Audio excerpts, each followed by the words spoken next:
Continúa el paro indefinido en la región Arequipa en torno al tema de la operación minera de Tía María. El día de ayer hemos visto todos los actos de vandalismo que se han cometido en la ciudad de Arequipa y además que se suman a ya varias semanas de paralización en la provincia de Islay. ¿Cuál es el futuro del proyecto minero Tía María? Nos acompaña el día de hoy el señor Pablo de la Flor, director ejecutivo de la Sociedad Nacional de Minería, Petróleo y Energía. Señor de la Flor, ¿cómo está? ¿Qué tal, Joaquín? ¿Cómo toma usted lo que vimos el día de ayer en Arequipa? Mira, muy preocupado, evidentemente, como la inmensa mayoría de peruanos, de ver estos desbordes de violencia, estos actos de sabotaje, de salvajismo, de personas que bloquean el libre tránsito, que destruyen propiedad privada y que impiden que otros conciudadanos puedan movilizarse libremente por vías y calles que son de todos los peruanos. Bueno, hay que decir que esto ha llamado mucho la atención porque es en la ciudad de Arequipa. Pero en términos del impacto económico, lo realmente fuerte y grave está más hacia la costa. Así es. El puerto de Matarani. El puerto de Matarani es un centro neurálgico para la economía peruana. Desde el puerto de Matarani se despachan aproximadamente la mitad del total del cobre que el Perú vende a los mercados del mundo. Estamos hablando de casi el 20% del total de las exportaciones peruanas que se despachan desde este puerto. De manera que el bloqueo del puerto de Matarani está aparejado de enormes pérdidas, no solo para la región Arequipa, para las empresas, sino para el país en su conjunto. Son aproximadamente 400 millones de dólares en exportaciones que se han dejado de despachar como resultado del bloqueo del acceso en las últimas 3 semanas. Así es, Joaquín. Esto es Cerro Verde, Las Bambas, salen por el puerto de Matarani. Sí, Cerro Verde, Las Bambas, Hatbay y algunas otras operaciones, pero principalmente estas 3 empresas que son las que despachan desde Matarani. Además, en Matarani se reciben los insumos que son usados para las actividades mineras y para provisionar toda la cadena logística productiva de Arequipa. Así que son importantes pérdidas, reitero, no solo para la región, sino para el país en su conjunto. Esto se va a traducir en menor canon minero para Arequipa, para los gobiernos locales y en menor recaudación fiscal. Es decir, el impacto es para todos nosotros. Ahora, estamos hablando entonces del 20% de las exportaciones totales y de las exportaciones mineras es... Casi la mitad, 52% del total de exportaciones mineras se despachan desde Matarani. Principalmente cobre. Y es principalmente cobre. Esa es la importancia del puerto de Matarani. De ahí, digamos, lo incomprensible que resulta que el gobierno no haya actuado con la firmeza debida ni la diligencia correspondiente para, en atención a un plan estratégico que debiera haberse desarrollado, porque acordémonos que este es un punto, reitero, neurálgico, haber impedido que una situación como esta haya podido darse como se ha dado en las últimas 3 semanas. Ahora, solamente para precisar, el día domingo ingresó personal militar a la zona de Matarani, esto es la provincia de Islay, y se produjo un desbloqueo de la carretera. Así es, fue un desbloqueo parcial que permitió que un convoy de camiones pudieran acceder al puerto llevando importante material minero que fue despachado. Pero ese desbloqueo duró algunas horas, se volvió a bloquear la carretera y ha sido objeto de bloqueos y desbloqueos, pero lo que no terminó habilitándose fue la vía férrea. Que es por donde sale el mineral de Las Bambas. Donde sale el grueso del mineral, no solo de Las Bambas, sino también de Cerro Verde. Claro. Y la vía de tren es fundamental para la comercialización de ese mineral. Y la vía de tren está siendo objeto de sabotajes y bloqueos de parte de los manifestantes. En consecuencia, no hay condiciones de seguridad mínimas que permitan restablecer el comercio usando la vía de tren hacia el puerto. ¿Ameritaría un estado de emergencia en la provincia de Islay? Esa es una posibilidad, pero creo que primero habría que agotar, digamos, lo más inmediato, que es la utilización de la policía y el propio ejército que ha sido desplazado hacia Matarani para acordonar, digamos, ese tramo de la vía de tren y tomar las precauciones para que este mineral pueda llegar al puerto. Y reitero nuevamente, es en interés de todo el país salvaguardar las condiciones de seguridad del puerto, porque finalmente el bienestar del país depende de las operaciones de este puerto. ¿Considera usted que una intervención militar como la que se ha dado en Matarani es deseable en la ciudad de Arequipa? Mira, en Arequipa lo que hemos tenido es una explosión de conflictividad y actos de vandalismo tremendos que hemos visto el día de ayer. El día de hoy la policía ha sido bastante más firme en las intervenciones que ha tenido, y creo que ese debiera ser el tenor. Nos parece que es fundamental que el Estado tome el liderazgo y pueda reintroducir el respeto del Estado de Derecho en una ciudad que por lo demás aspira a vivir en tranquilidad. Los ciudadanos quieren seguir trabajando. Estamos hablando de 4.000 manifestantes, buena parte de ellos trabajadores de construcción civil que no tienen ningún nivel de injerencia ni interés en el tema de Tía María, que son los que se han manifestado de manera violenta, bloqueando vías y agrediendo a aquellos que no se han plegado al paro. Quisiera ahondar en ese tema, la motivación de los opositores. En el caso, digamos, en la provincia de Islay es más comprensible porque hay gente que se dedica a la agricultura, que pueden algunos de ellos ver sus intereses afectados. Pero en la ciudad de Arequipa, ¿qué hay detrás de los manifestantes? ¿Se trata de algún interés político? ¿Hay un legítimo interés en preservar el medio ambiente? ¿Cuál es tu lectura? Mira, yo creo que hay una confluencia de intereses diversos y variopintos. Por un lado, no dudo de que haya un grupo altamente movilizado en función de la disputa y la controversia con Tía María, pero en general yo diría que lo que tenemos es una coalición políticamente motivada, a partir de la cual vemos una movilización con elementos extremistas que son los que se han puesto al frente de esta movilización, con resultados nefastos, no solamente por lo que esto entraña para la economía local, sino los actos de sabotaje y la violencia de la que hemos sido testigos en los últimos días. Y hay que recordar que, como decíamos antes en la entrevista, el arequipazo allá por el año, si no me equivoco, 2003, duró 2 semanas. Así es. O sea que, digamos, el Ejecutivo sí debería prepararse para poder responder y no evitar que se prolongue todo lo que duró ese escenario. Y además, nuevamente, considerando que aquí estamos hablando de un grupo bastante acotado de gente que se ha movilizado y que está amenazando a aquellos que han decidido no plegarse. Por ejemplo, los transportistas. Hemos sido testigos de las agresiones de las que han sido víctimas los transportistas, los comerciantes que han decidido mantener sus centros de trabajo abiertos.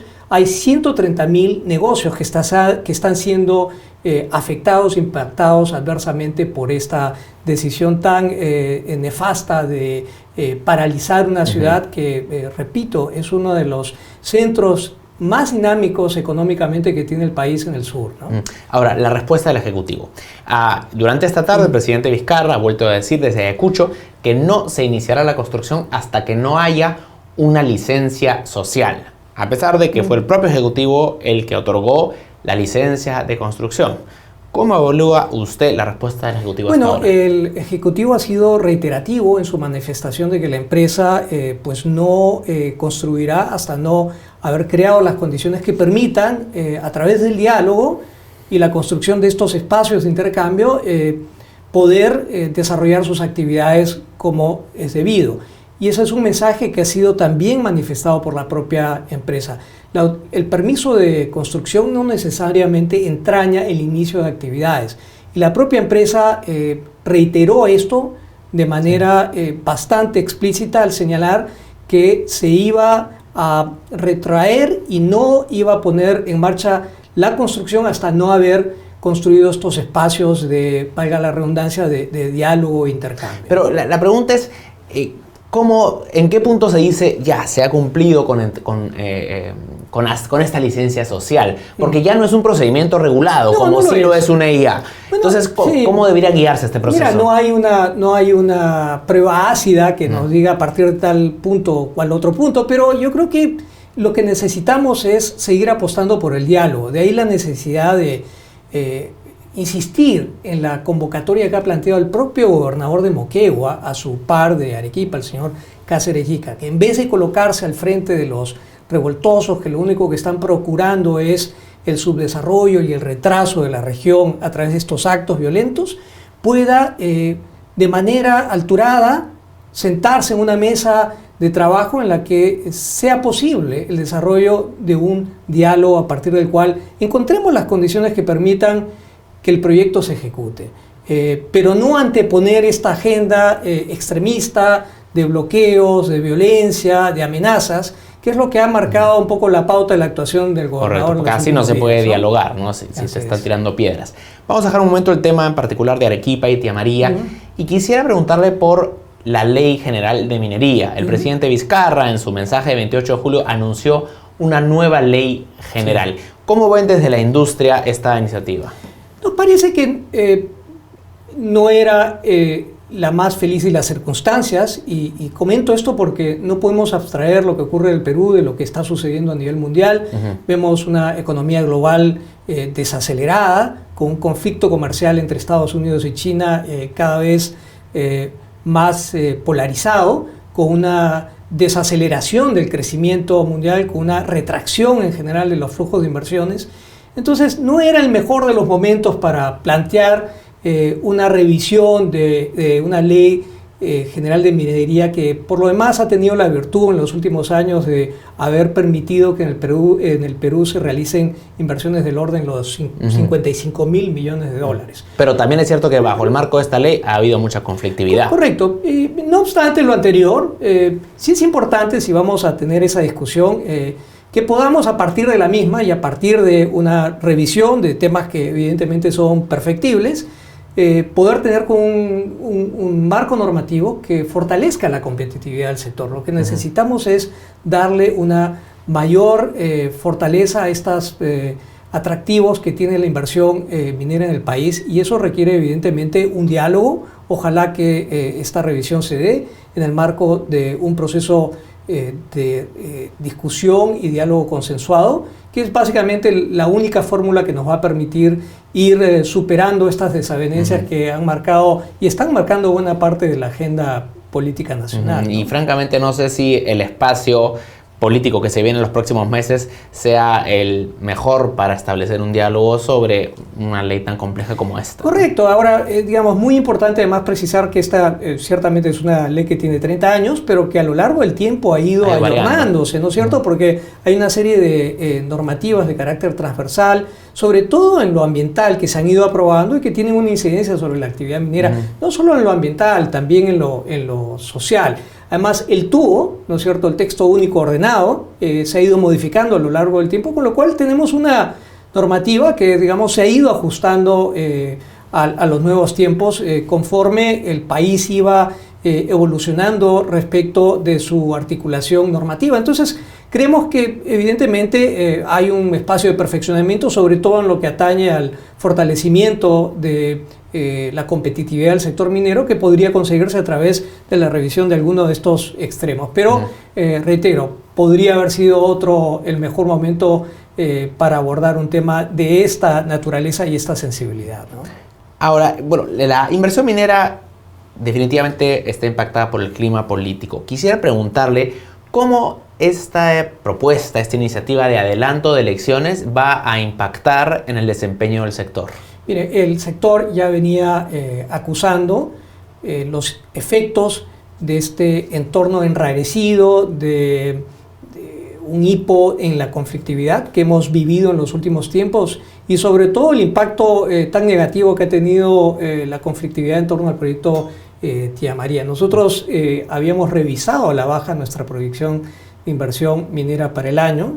Inicialmente el propio ministerio estimaba 6.000 millones de dólares en inversión. Nosotros estamos hablando ya de una inversión de casi 5.000 millones de dólares, el 20% menos prácticamente que lo que se había anunciado inicialmente. Entonces, son tiempos de desaceleración del crecimiento económico en el país, con un consumo que viene reduciendo su ritmo de crecimiento, con una inversión privada prácticamente paralizada y con una inversión pública que ha registrado algún avance gracias a los panamericanos, pero con inversión a nivel local y regional bastante golpeada. Así que es un entorno de ralentización del crecimiento que seguramente nos llevará a tener un ritmo de 2.5, ya es la proyección del IPE, ¿no? Pero este entorno no tan optimista, digamos, ¿se agrava con el adelanto de elecciones? ¿Qué impacto tiene esta decisión? Creo que se agrava, no se va a agravar de manera significativa porque la verdad es que ya estábamos desacelerados. Esto va a tener un efecto, digamos, marginal relativo, porque evidentemente hay inversiones que se van a retrasar, pero en general ha sido un panorama. El 2019 no es un buen año para la economía peruana. Es un año en el que estamos creciendo por debajo de nuestras posibilidades y efecto, yo creo que en buena medida de la falta de iniciativa y la falta de ambición en el frente económico, ¿no?